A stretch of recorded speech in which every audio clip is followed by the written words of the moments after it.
बिस्मिल्लाहिर्रहमानिर्रहीम। Dear students, अस्सलाम वालेकुम। बच्चों, अब हम एक्सरसाइज 4.2 का क्वेश्चन नंबर 7 करते हैं। क्वेश्चन नंबर 7 में हमें कहा जा रहा है which term of sequence -6 -2 2 up to so on is 70। यहां पे बच्चों थोड़ी देर के लिए ये इज लफ्ज सिर्फ सेंटेंस के लिए, मैं थोड़ी देर के लिए अगर इज को हटा दूं तो सीक्वेंस ये है। इस तो उसने इस सेंटेंस को मुकम्मल करने के लिए, पूरा करने के लिए इज लिखा था। अब मैं पहले इसकी ट्रांसलेशन कर लूं, मैं इसको इधर से पढ़ता हूं। इस सीक्वेंस की 70 जो है ये कितनी टर्म है? विच टर्म से मुराद ये कौन सवी टर्म है या कितनी टर्म है? जब भी बच्चों किसी क्वेश्चन में लफज आ जाए विच टर्म या लफज आ जाए हाउ मैनी टर्म्स, अगर हो सके तो आप एक्सरसाइज निकालें। एक्सरसाइज के क्वेश्चन 7 के सामने ये आप नोट लिखें, प्लीज ये जरूर लिखें।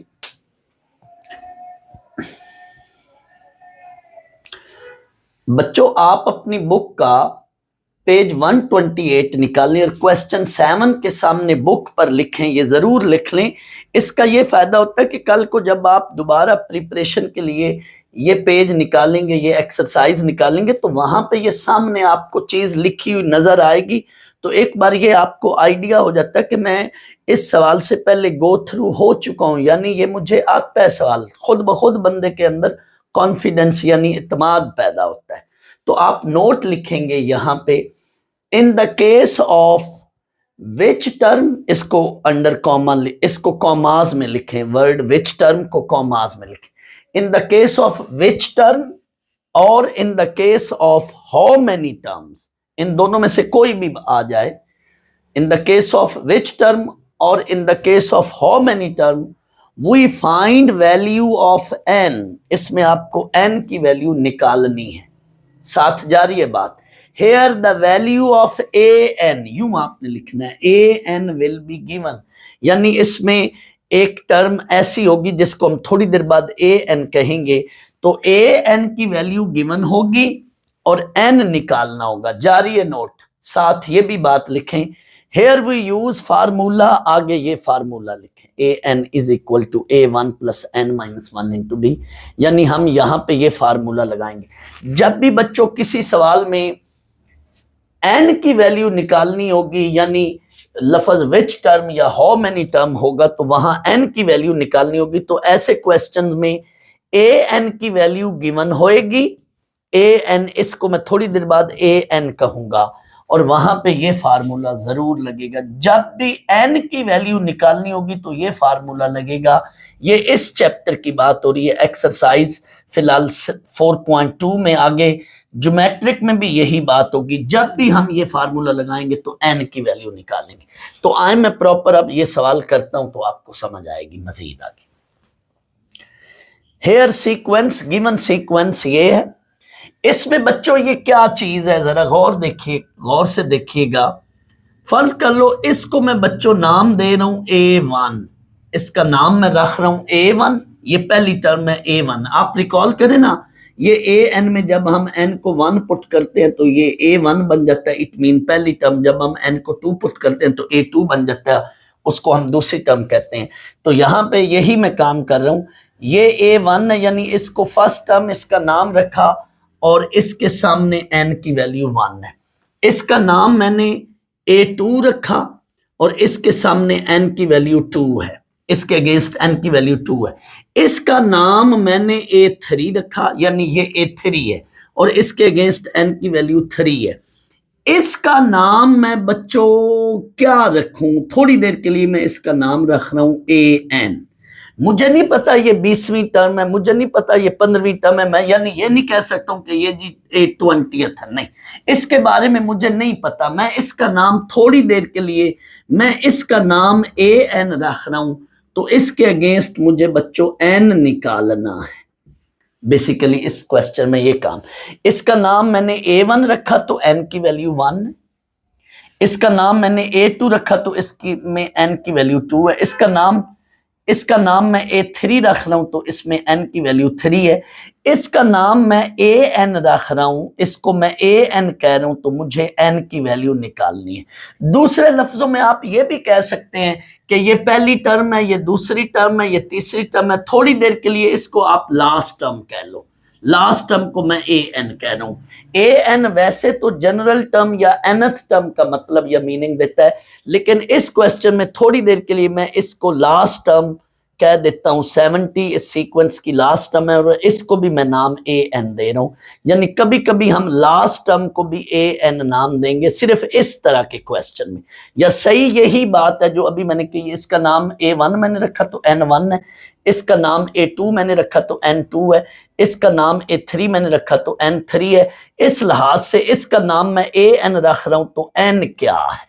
बच्चों मैं इसको यहाँ पे कोई पर्टिकुलर नाम नहीं दे सकता हूँ, यानी A20 नाम नहीं दे सकता हूँ, A30 नाम नहीं दे सकता हूँ। यही तो इस सवाल में पता करना है कि ये सीक्वेंस की कितनी टर्म है या कौन सी टर्म है। तो जो भी यहाँ पे इसके साथ नंबर होगा वही इस सीक्वेंस की टर्म होगी। तो फिलहाल मुझे इसके साथ यहाँ पे जनरल नंबर लेना है AN, यानी ये इसकी जनरल टर्म है, nth टर्म है या लास्ट टर्म है। Let this is it's last term. Last term को भी फिलहाल यहाँ पे मैं AN नाम दे रहा हूँ। तो अगर इसको मैं AN नाम दूं तो मुझे N निकालना है, यानी मुझे N से मुराद position of element, position, N से मुराद पोजीशन ऑफ टर्म, N से मुराद एड्रेस ऑफ टर्म, N से मुराद लोकेशन ऑफ टर्म। जो N होगा उतनी ही वो टर्म होगी। यहां पे फर्ज कर लो N 20 है तो मैं कहूंगा इस सीक्वेंस की ये 20th टर्म है। N हमें पोजीशन ऑफ टर्म बताता है, N हमें एड्रेस देता है, उस टर्म का पता देता है कि ये कहां पे पड़ी है, कौन सी टर्म है। या N हमें उस टर्म की लोकेशन बताता है कि ये किस जगह पे पड़ी है। तो यहां पे इनफैक्ट मुझे इसका N निकालना है, 70 के अगेंस्ट N निकालना है, इसको AN लेकर N निकालना है। तो आए यही काम हमने किया है। अब हम प्रॉपर इसका सोल्यूशन करते हैं। ये तो सारा सिर्फ कंसेप्ट था समझाने के लिए। तो आए जी, यहां पे ये A1 इसकी फर्स्ट टर्म है, डिफरेंस हम निकालेंगे। डिफरेंस कोई सी भी दो कंसेक्टिव टर्म कर लेते हैं तो A2 माइनस A1। आप चाहें तो इन दो का भी डिफरेंस ले सकते हैं। तो A2 यहां पे -2 है, ये आगे माइनस, फिर A1 खुद नेगेटिव है तो माइनस इंटू माइनस वो प्लस हो जाएगा। तो D की वैल्यू जो है यहाँ पे 4 मिल गई। डिफरेंस 4 है, यानी हर पिछली टर्म में 4 ऐड होकर अगली टर्म पर जा रहे हैं। और ये क्या चीज है स्टूडेंट्स, इसको मैं नाम, और ये क्या चीज है स्टूडेंट्स, इसको मैं नाम लेट AN दे रहा हूं, यानी ये लास्ट टर्म कह लें, जनरल टर्म कह लें, nth टर्म कह लें। इस सवाल में इसको AN यानी लास्ट टर्म नाम दे देते हैं। AN लास्ट टर्म कह लें थोड़ी देर के लिए, लास्ट टर्म को भी हम AN नाम दे रहे हैं। तो फार्मूला लगाएं, AN is equal to A1 plus N minus 1 into D। AN मालूम है, A1 भी मालूम है, D भी मालूम है, इसमें पुट कर लो, आपको N मिलने लगे। स्टूडेंट्स इस -6 को इधर लेकर जाए, हमें N निकालना है। तो जो भी N के साथ चीजें होंगी उनको हम इधर ला रहे हैं। तो -6 को इधर लाकर +6 कर लिया। ये 4 मल्टीप्लाई हो रहा है, इसको अंदर मल्टीप्लाई ना करें, इसको इधर में ले जाकर डिवाइड कर लूंगा। कोई बच्चा चाहे तो इसको मल्टीप्लाई करके भी आंसर, इधर मल्टीप्लाई करके भी आंसर निकाल सकता है, लेकिन मैंने इसको इधर जाके क्या करना है, डिवाइड करना है, अंदर मल्टीप्लाई नहीं करना। तो 4 अगले स्टेप में इधर जाके ये डिवाइड हो जाएगा। ये N की वैल्यू फाइनली कैलकुलेट करके 20 आई। तो सुन लो स्टूडेंट्स, इस सीक्वेंस की ये जो 70 वैल्यू है, ये टर्म जो 70 है, ये कितनी टर्म है, इट इज 20th टर्म। यानी 20th टर्म की वैल्यू क्या है, 20th टर्म की जो वैल्यू है वो 70। सवाल तो इधर कंप्लीट हो गया, मैं वैसे एक्सप्लेन कर रहा हूं। इस सीक्वेंस की ये जो 70 है, ये इसकी 20th टर्म है।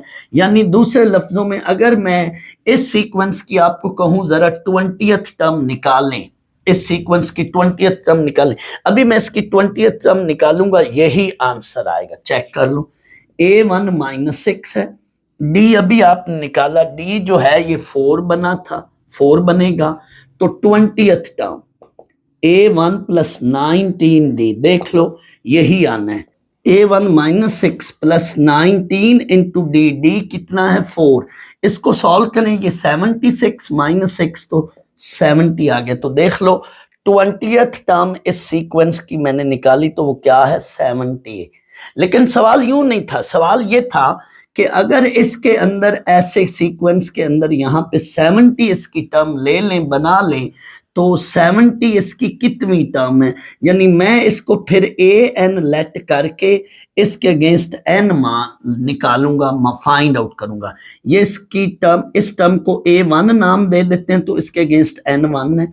इस टर्म को अगर मैं A2 नाम दे दूं तो इसके अगेंस्ट N2 है। इस टर्म को मैं A3 नाम दे दूं तो इसके अगेंस्ट N3 है। इस टर्म को अगर मैं AN नाम दे दूं तो इसके अगेंस्ट N क्या है, बेसिकली इस क्वेश्चन में यही किया है। यानी इसको मैं अगर AN नाम दे दूं तो इसके अगेंस्ट N क्या, कैसे निकालना है, तो इसके अगेंस्ट N कैसे निकालना है, यही इस क्वेश्चन का मेन कंसेप्ट था। तो स्टूडेंट्स मैंने जब ये फार्मूला प्रूफ किया था तो उसमें ये मैंने नोट लिखवाया था। आप मेरा वो वाला लेक्चर देखें ना जिसमें मैंने ये फार्मूला, भी इससे 2 लेक्चर पीछे जाएं तो यही चीज मिलेगी जिसमें मैंने ये एपी का फार्मूला प्रूफ किया था। तो उसमें ये बात बकायदा मैंने लिखी थी, क्या the above formula helps us to find out value of N where A N will be given. यहाँ पे ए एन ये गिवन होगा। तो इसमें किसी बच्चे को अगर इस अंदाज में भी समझना हो जो मैं अभी बात करने लगा हूं तो भी ठीक है। ये इसकी फर्स्ट टर्म है, डिफरेंस निकाला, और ये इसकी लास्ट टर्म है, और लास्ट टर्म को आप क्या नाम दे लो, ए एन।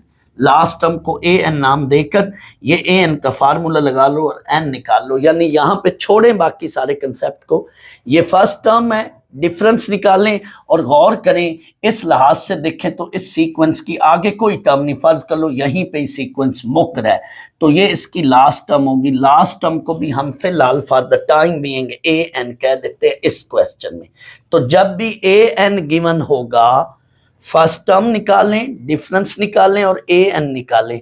जब भी ए एन गिवन होगा तो आपसे एन मांग रहा होगा और उधर हम ये ए एन का फार्मूला लगाएंगे। इस सवाल में सारा वही है। क्वेश्चन 8 भी इसी तरह का है। तो स्टूडेंट्स ये क्वेश्चन 8 जो है या क्वेश्चन नंबर 7, ये दोनों इंपॉर्टेंट हैं, इसको जरूर करना है। यहां पे भी यही कह रहा है which term of the sequence, ये इस सीक्वेंस की ये कितनी टर्म है। तो इस तो सेंटेंस के लिए सीक्वेंस लिखा, फर्स्ट टर्म देखें, डिफरेंस देखें और ये इसकी ए एन है। फर्स्ट टर्म देखें, डिफरेंस देखें और ये इसकी लास्ट टर्म ए एन है। लेट इसको ए एन नाम दे दे लास्ट टर्म को और फार्मूला लगा के एन निकाल ले। ये थोड़ा मैंने शॉर्ट किया। स्टूडेंट्स मैंने आपको एक कंसेप्ट देने के लिए इसी के साथ एक एसएलओ बेस्ड क्वेश्चन ये बनाया है। इसमें क्या करे, हाउ मैनी टर्म, तो जब भी लफ्ज आ जाए विच टर्म, कितनी टर्म या कौन सा भी टर्म, और इसका भी यही मतलब है कि इसमें कितनी टर्म्स हैं। तो जब भी लफ्ज आ जाए विच टर्म या हाउ मैनी टर्म्स तो उसमें हमेशा एन निकालना होता है और ऐसे क्वेश्चन में ए एन जरूर गिवन होता है। तो ये देख लो A1 फर्स्ट टर्म, A1 ये 11 फर्स्ट टर्म है, ए एन ये है, डी ये है, और इसमें हमें कह रहे हैं हाउ मैनी टर्म्स, तो हम हमेशा ए एन का फार्मूला लगाकर एन निकालेंगे। जब भी लफ्ज आ जाए हाउ मैनी टर्म्स या विच टर्म तो हम उधर एन की वैल्यू निकालते हैं और ऐसे क्वेश्चन में जरूर ये फार्मूला लगता है ए एन, और ए एन का फार्मूला लगाते हैं और इसमें ए एन ये लास्ट टर्म को हम ए एन कह रहे हैं। क्वेश्चन नंबर 9 है, इफ 1/a, 1/b, 1/c, ये 3 वैल्यूज हैं, 3 नंबर्स हैं। वो कहता है ये 3 नंबर्स आर इन एपी, ये एपी में हैं, show that common difference is this one, यानी ये वैल्यू जो है ये इनफैक्ट डी की वैल्यू, कॉमन डिफरेंस को हम डी कहते हैं और इसका मतलब इक्वल होता है। तो इसका मतलब ये है कि D equal to this one, यानी डी की ये वैल्यू लानी है। मैंने आगे ये साथ एक एक्स्ट्रा चीज भी लिख दी है कि इसके साथ डी की बजाय कभी कभी ये कह देता है show that B is equal to this one. तो फिर क्या करना है, फिलहाल पहले हम डी की वैल्यू निकालते हैं फिर बी के बारे में भी डिस्कस करते हैं। स्टूडेंट्स मेरा जुमला सुनिएगा, जब भी आपको डिजिट्स की फॉर्म में सीक्वेंस दे दे, डिजिट्स की फॉर्म में, जैसे ये है कि 2, 5, 8, ये 3 नंबर्स एपी में हैं।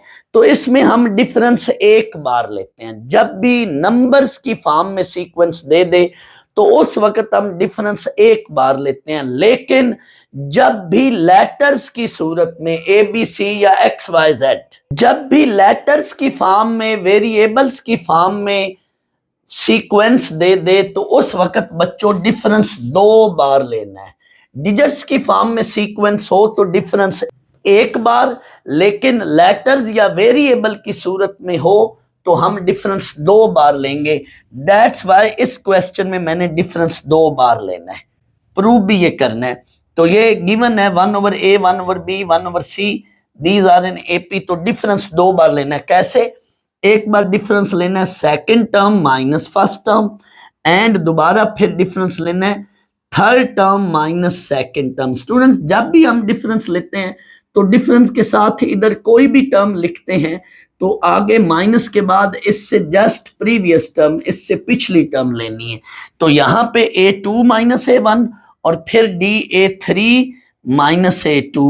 a2 माइनस a1 में के लिहाज से ये वैल्यू बनेगी, a3 माइनस a2 के लिहाज से डिफरेंस की ये वैल्यू बनेगी। अब आपने आंसर को देखते हुए कैलकुलेशन करनी है। बच्चों यहाँ पे फिलहाल मैंने ये आंसर अगर लाना है तो डी रहना चाहिए जवाब में। दैट्स वाई ऐड कर दो, इन दोनों इक्वेशंस को ऐड कर दो। लेकिन ये जब जवाब में लाऊंगा तो सवाल में डी नहीं है, इन दैट सिचुएशन मैं सब्ट्रैक्ट करूंगा, उस सूरत हाल में सब्ट्रैक्ट करना है। इस वक्त आंसर में डी लाना है तो मैं ऐड करूंगा, इन दो इक्वेशंस को ऐड कर लो, क्योंकि डी जवाब में लाना है इसलिए ऐड कर रहा हूं। तो ऐड करने से ये दो चीजें कट जाएंगी, राइट साइड पर 1/c माइनस 1/a, जबकि लेफ्ट साइड में 2d बनेगा, क्योंकि जवाब में डी रखना है, जवाब में डी लाना है, इसलिए ऐड कर रहा हूं। तो ये 2d बन गया, डी आ गया जवाब में। राइट पे हमेशा ये दो फ्रैक्शन है, जब भी दो फ्रैक्शन के दरमियान प्लस या माइनस हो तो एलसीएम लेते हैं। दैट्स वाई राइट साइड पे एलसीएम लें। बच्चों ये आंसर बन गया आपका। इससे अगला स्टेप आपका आंसर है a minus C over 2ac, ये आपका आंसर है। जैसे ही आप इसको ऐड करोगे रिजल्ट आ जाएगा। लेकिन फर्ज कर लो आपको यूं कह देता है कि ये जवाब लाओ, तो फिर इसी तरह से आपने ये सीक्वेंस लिखना है, डी 2 बार निकालना है ये। लेकिन अब चूंकि आंसर में डी नहीं है, गौर करें ना, ए बी और सी लेटर्स हैं, डी नहीं है, जबकि इधर आंसर में डी था। तो जब आंसर में डी हो तो ऐड कर दें, जब आंसर में डी नहीं है तो सब्ट्रैक्ट कर दें, डी खत्म करना है, दैट्स वाई सब्ट्रैक्ट कर दें। तो इनको सब्ट्रैक्ट किया, अब चेक कर लो, इधर अब कोई नहीं चीज कटेगी, ये दोनों लिखी, साथ ये दोनों वैल्यू लिखी, लेकिन मुझे बी की वैल्यू चाहिए। दैट्स वाई बी की वैल्यूज इधर रखें, इन दो को इधर ले आए, ये दो इधर आके ऐड हो जाएंगी, यानी प्लस इनका साइन पॉजिटिव हो जाएगा। इधर बेटा इधर भी एलसीएम ले लो, इधर भी एलसीएम ले लो, इधर भी एलसीएम ले लो। आप ये चेक कर लें, 1 + 1 ओवर बी और इधर c + a ओवर ac। अब आपको बेटा क्रॉस मल्टीप्लाई कर लें और अंदर इसको मल्टीप्लाई ना करें, क्योंकि हमें b की वैल्यू निकालनी है। तो b की वैल्यू के लिए इसको उधर क्या करोगे, डिवाइड कर दो, तो ये आंसर आ गया। यानी जब आंसर में d नहीं लाना तो सब्ट्रैक्ट कर लो या इक्वेट कर लो। इक्वेट करने से भी ये इसके इक्वल ये कर लो, d = d, तो ये इसके इक्वल कर लो तो भी यही रिजल्ट आ जाएगा। बच्चों इसी के सामने ये क्वेश्चन 13 से पहले टॉपिक है। मैंने क्वेश्चन 13 जब कराना है तो ये टॉपिक मैं दोबारा रिवाइज करा दूंगा, लेकिन चूंकि इनके साथ इसका कनेक्शन बन रहा था तो इसलिए मैंने पैरेलली ये टॉपिक करा रहा हूं। Arithmetic mean between 2 numbers. फर्ज कर लो आपको कोई से भी 2 नंबर हैं तो उनके दरमियान मीन या अर्थमेटिक मीन निकालना है। तो अर्थमेटिक मीन कैसे निकालते हैं? If a and b are 2 numbers and capital A, इसकी बजाय आप x समझ लो, कैपिटल A या x is arithmetic mean between these 2, यानी इनके अंदर, इनके दरमियान ये a है, इनका अर्थमेटिक मीन है तो इनके दरमियान ये a है।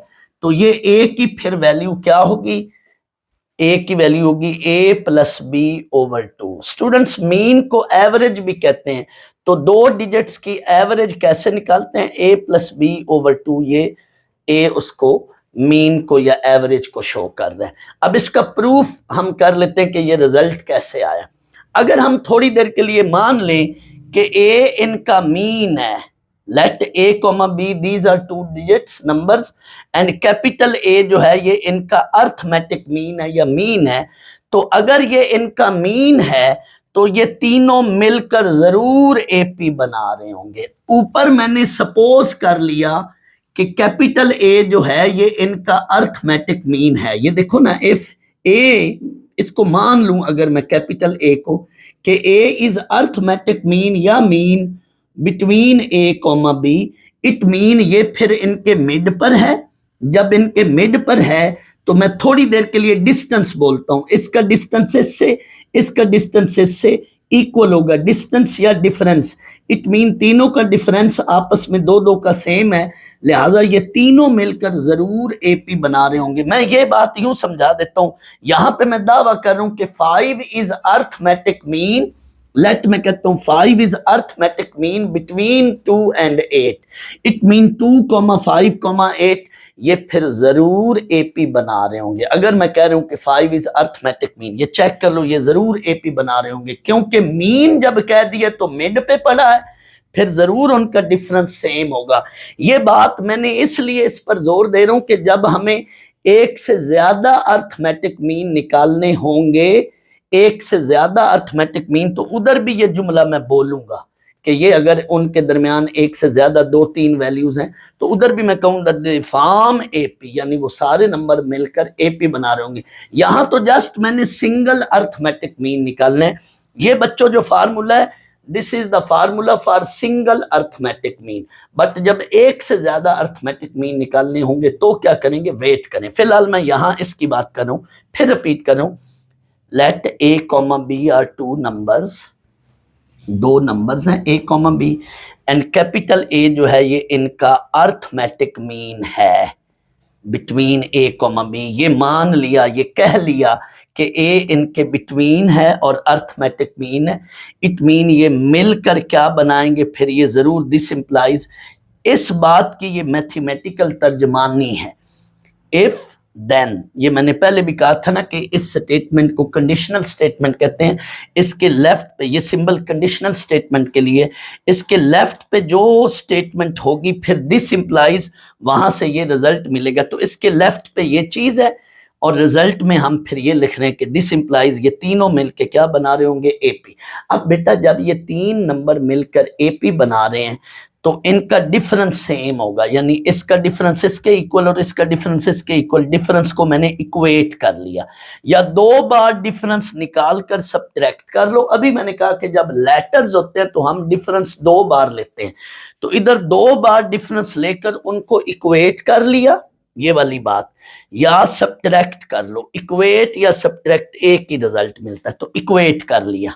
इधर मैंने इक्वेट कर लिया, second term minus first term ये difference, third term minus second term ये डिफरेंस। डिफरेंस को आपकी बुक में यूं है लेकिन यूं भी किया जा सकता, डिफरेंस को, क्योंकि मैं ये कह रहा हूं कि ये एपी बना रहे हैं, डिफरेंस को इक्वेट कर लिया। बच्चों यहां से कैपिटल ए की वैल्यू निकालनी है, तो इन 2 कैपिटल ए को इकट्ठा करें, नेगेटिव ए स्मॉल ए को उधर ले जाएं, ये इधर आके पॉजिटिव होगा, ए प्लस ए 2a, इधर ये माइनस ए उधर जाके ए प्लस बी हो जाएगा। हमें ए की वैल्यू चाहिए 2, उधर जाके क्या हो जाएगा, डिवाइड। या यूं कर लें, या थोड़ी देर पहले मैंने बोला था कि जब लेटर्स होते हैं तो 2 बार डिफरेंस लेते हैं। अब मुझे डी को खत्म करके ए का जवाब निकालना है, दैट्स वाई इनको सब्ट्रैक्ट करूंगा। जैसे ही बेटा इनको सब्ट्रैक्ट करोगे आपको बिल्कुल यही कैलकुलेशन मिलेगी, देख लो। A plus A that is 2a, A plus A that is 2a, और इन 2 को इधर ले आए, 2a that is a plus b, ये चीज बन जाएगी। फिर a की वैल्यू क्या मिल जाएगी, a plus B over 2।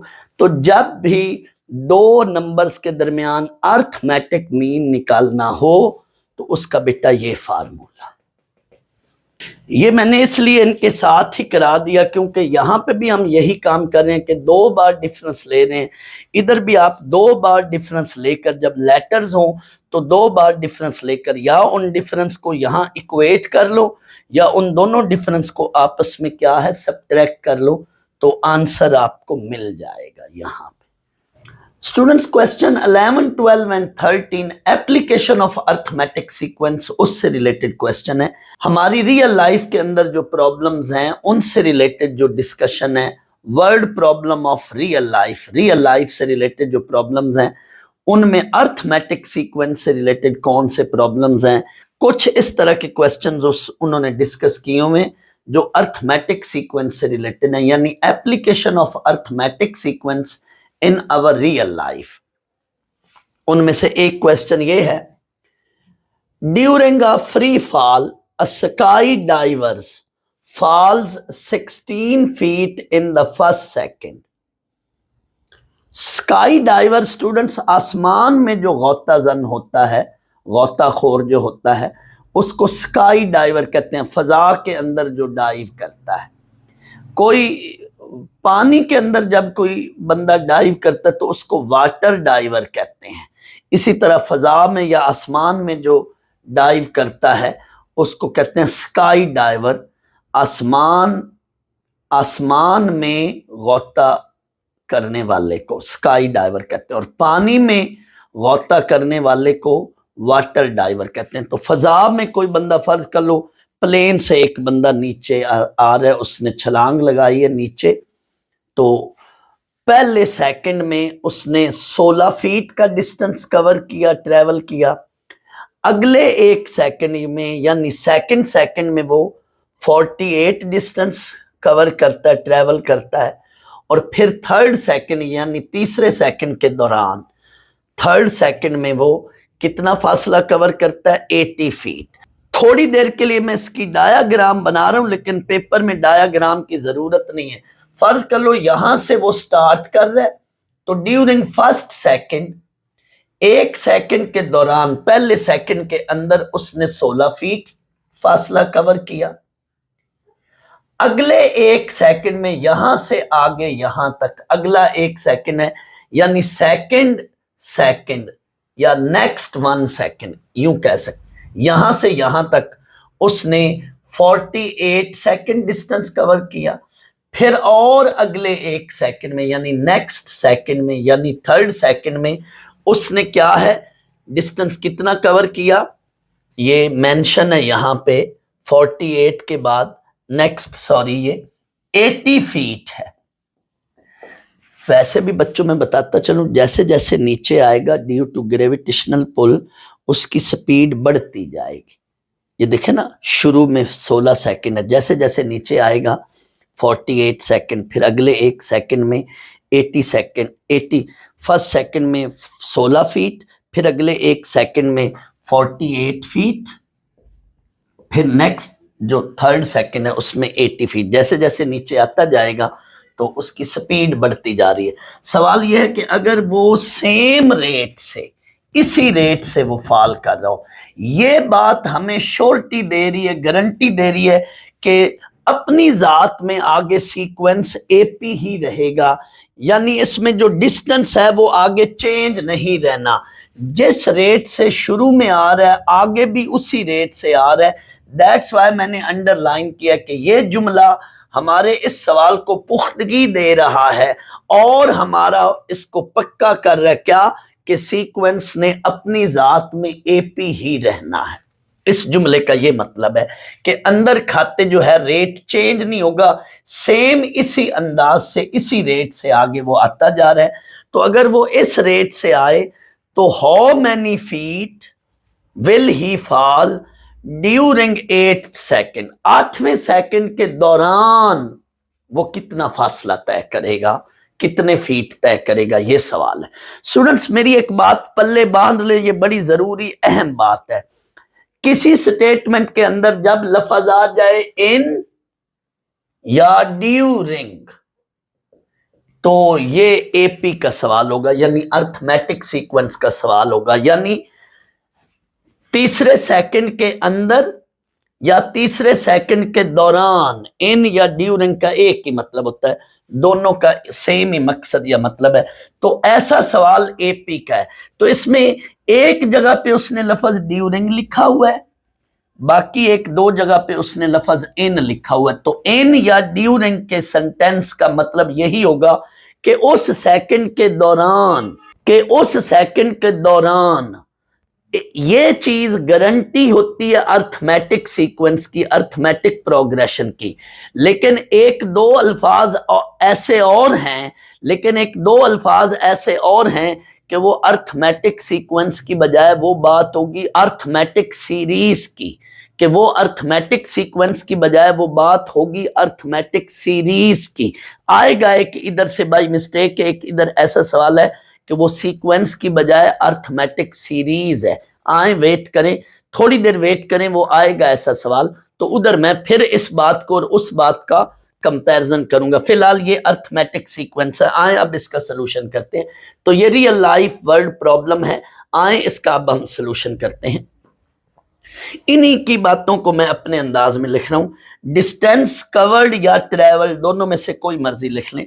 Distance covered या ट्रेवल इन फर्स्ट सेकंड या ड्यूरिंग फर्स्ट सेकंड 16 फीट, इसको मैं फर्स्ट टर्म कह रहा हूं। Distance covered in next 1 second या ड्यूरिंग सेकंड सेकंड, एक ही बात है, नेक्स्ट 1 सेकंड या सेकंड सेकंड में 18 फीट है, ये 48 फीट है, sorry, it mean 8 to 48 feet. Distance covered in third second 80 feet, यानी थर्ड टर्म 80 फीट है। तो आए यहां तक ऐसे भी ठीक था, आगे सीक्वेंस बेशक ना बनाए लेकिन सीक्वेंस बना लें तो और बेहतर हो जाएगा। So arithmetic sequence in feet is, पहली टर्म 16, दूसरी टर्म 48, तीसरी टर्म 80। तो यहां से सीक्वेंस बन गया, बट हमने कितनी टर्म निकालनी है? ड्यूरिंग 8 सेकंड, इट मीन हमने इसकी 8वीं टर्म निकालनी है। ये पहली टर्म, ये दूसरी टर्म, ये तीसरी टर्म, ये देखो ना, पहली टर्म, दूसरी टर्म, तीसरी टर्म, बट हमने क्या, डिस्टेंस ट्रेवल या distance cover during 8 second, it mean हमने इस सीक्वेंस की फिर क्या है, 8वीं टर्म निकालनी है। अगर हम सीक्वेंस बना रहे हैं तो ड्यूरिंग 8 सेकंड, यानी हमने 8वें सेकंड के अंदर वाली टर्म निकालनी है, डिस्टेंस निकालना है, इट मीन 8वीं टर्म निकालनी है। तो फर्स्ट टर्म की value 16, 16, difference second term minus first term, दोबारा मैंने A1 लिख लिया। और हमने बच्चों डिस्टेंस कवर्ड इन 8 सेकंड, यानी इस सीक्वेंस की हमने फिर 8वीं टर्म निकालनी है।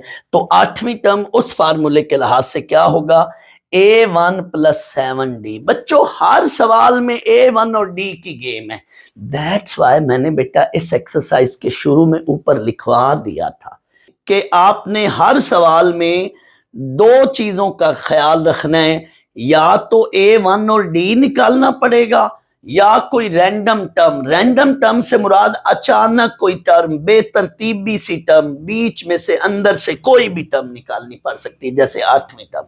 हर सवाल में गेम ही इन दो बातों की है। मैंने आपको शुरू में जो समरी बता दी थी ना, जूस बता दिया था, पूरी बुक एक्सरसाइज का जूस, ये दो बातें हैं, क्या फर्स्ट टर्म और डी की गेम है या कोई रैंडम टर्म है।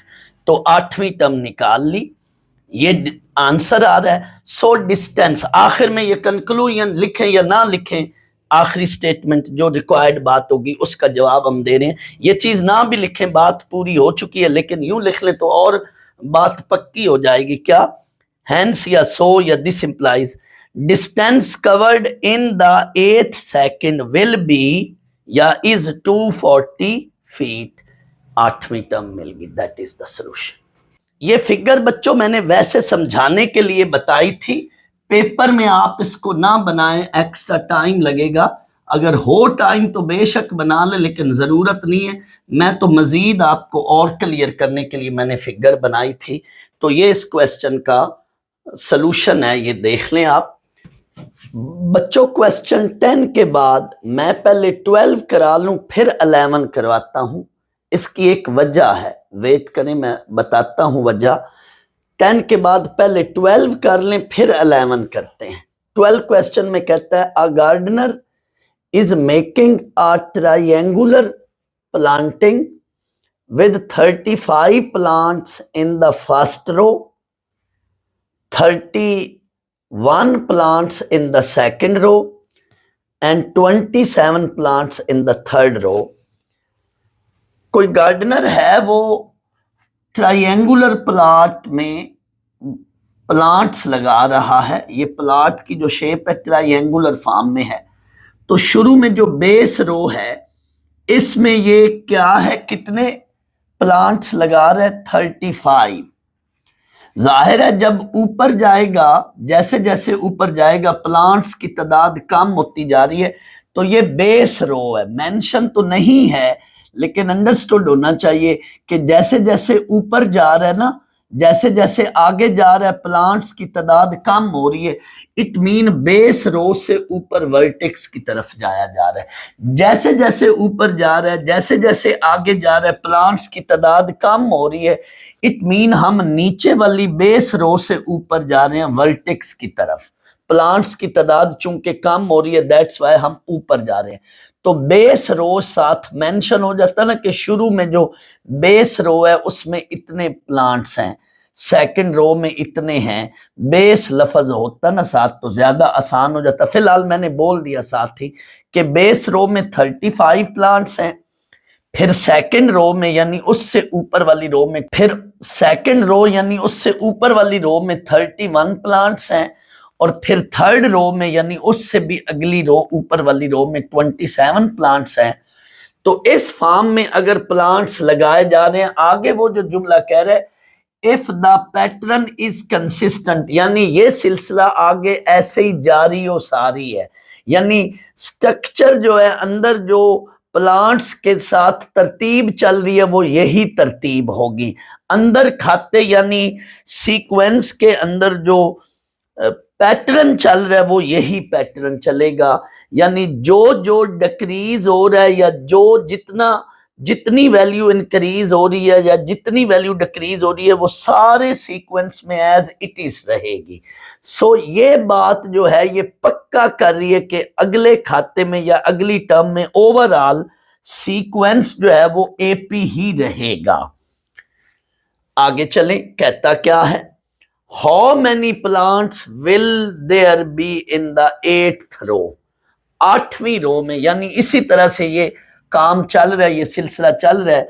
तो ऊपर जाकर 8वीं रो में कितने ट्रीज होंगे। पहली बात तो ये मैं बता लूं, 8वीं रो में बच्चों जितने भी ट्रीज होंगे वो सारे के सारे उनकी जो तादाद होगी इनसे जरूर कम ही होगी।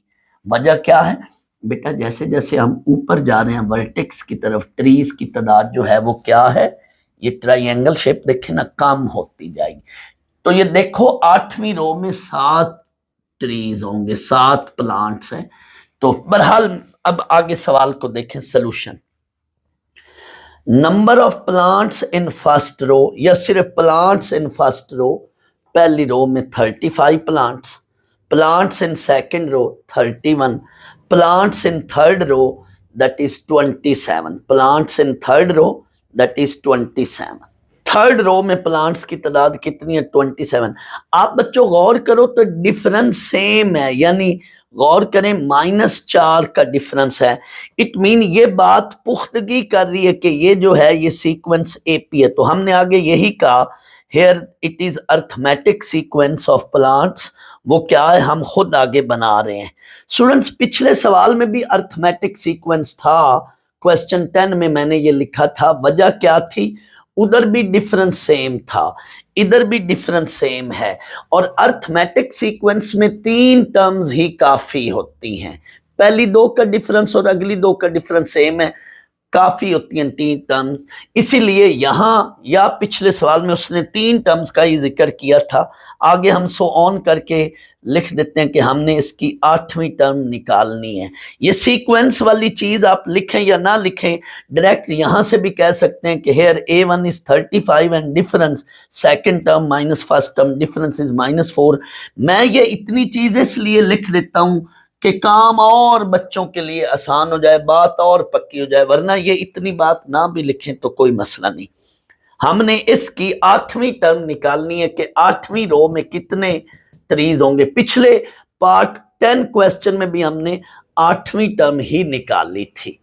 तो आए अब इसकी 8वीं टर्म निकालेंगे उसी फार्मूले से।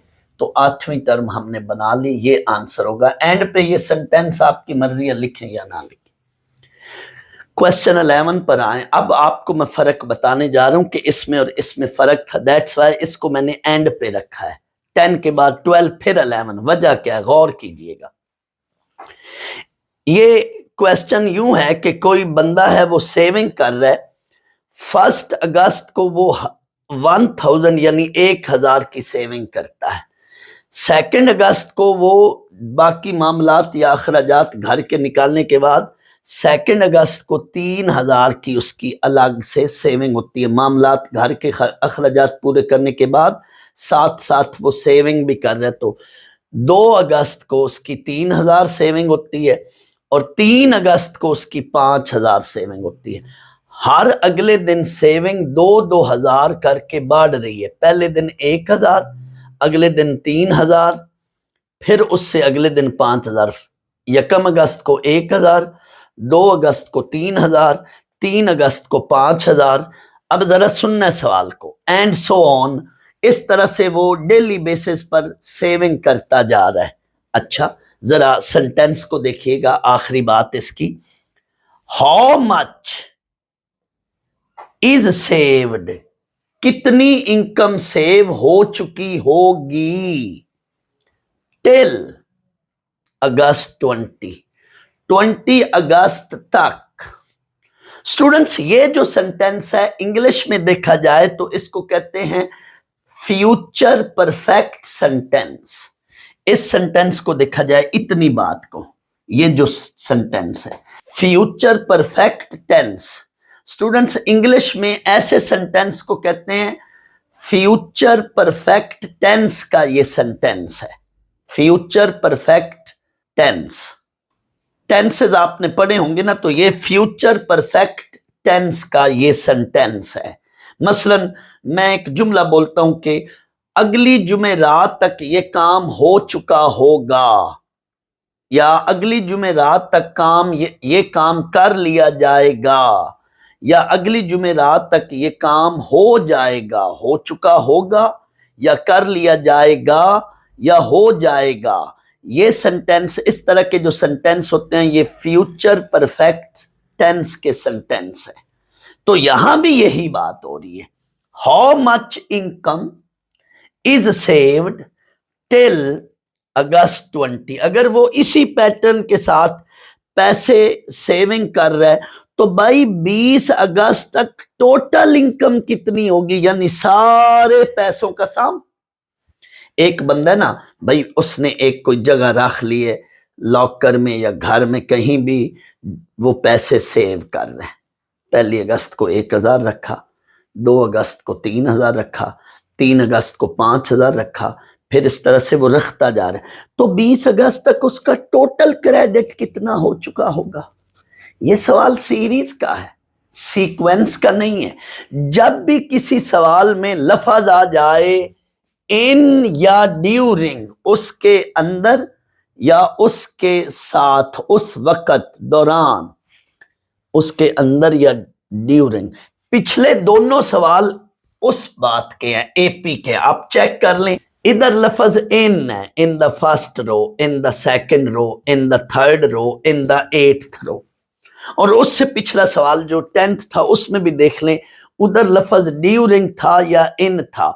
जब किसी स्टेटमेंट में लफ्ज आ जाए इन या ड्यूरिंग तो वो सवाल एपी का होगा। लेकिन जब किसी सवाल में लफ्ज आ जाए टिल या बाई द 20 अगस्त या टिल 20 अगस्त, तो ये सेंटेंस फ्यूचर परफेक्ट टेंस का सेंटेंस है।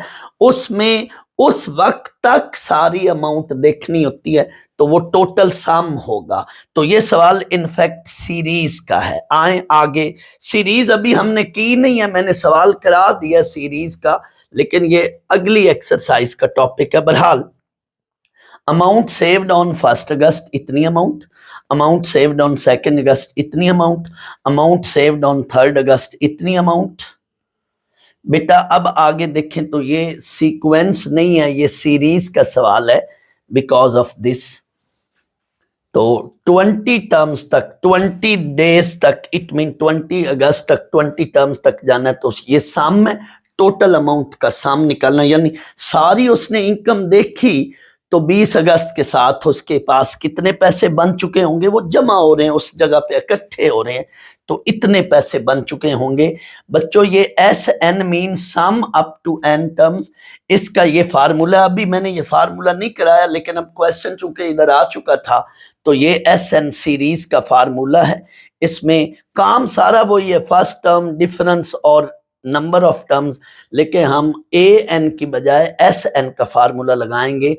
S stands for sum, series, sum up to N terms, sum up to N term, लेकिन ये ए एन जस्ट टर्म बता रहा होता है। तो इसमें बेटा वैल्यूज पुट कर लो तो आपको ये टोटल इनकम मिल जाएगी जो उसका सारा बैलेंस या क्रेडिट हो चुका होगा, ये अमाउंट। बच्चों क्वेश्चन 10 में भी डिफरेंस सेम है, क्वेश्चन 12 में भी डिफरेंस सेम है। ये दोनों सवाल अर्थमेटिक सीक्वेंस के होंगे, इनकी वजह मैं बता चुका हूं, ये जो लफ्ज होगा इनमें इस वजह से। बट ये 11 क्वेश्चन में भी डिफरेंस सेम है, इनमें भी डिफरेंस सेम है, बट ये सवाल सीरीज का है, अर्थमेटिक सीरीज का है, क्योंकि इसमें टोटल सम निकालना है, टोटल अमाउंट या टोटल बैलेंस निकालना है, टोटल क्रेडिट निकालना है 20 दिनों तक का टिल।